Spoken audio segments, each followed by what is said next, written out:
the Dalai Lama. The present Dalai Lama is called Tenzin Gyatso, but he is never one. He is the incarnation of all the Dalai Lamas that have come before him. If you stay next to him, if you stand next to him, you can feel the presence of all the other incarnations. Dalai Lama itself is a title given to the spiritual head of the Tibetan people. We know that. What we don't know is that it means the ocean of knowledge, and from this ocean of knowledge flows compassion. The whole crux of Tibetan Buddhism is about compassion.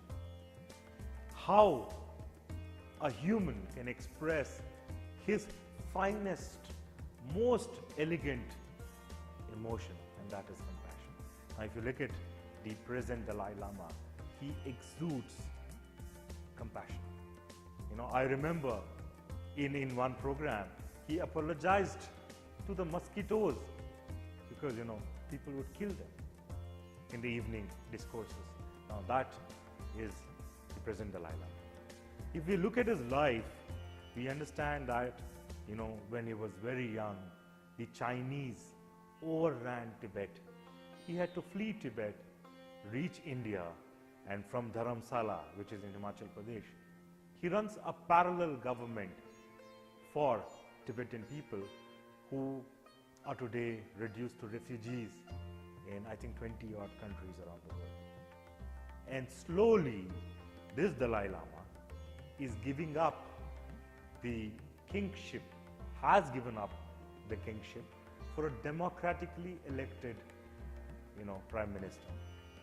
And probably when Tibet achieves independence or total autonomy, the Dalai Lama would only be a spiritual head. People who are in the know will tell you that this Dalai Lama is talking or thinking of reincarnation as a woman. So we might have a female Dalai Lama in his next, you know, avatar. The Tibetan culture is so complex, so colorful, so vibrant, so distinct. It's the last forbidden kingdom in the world.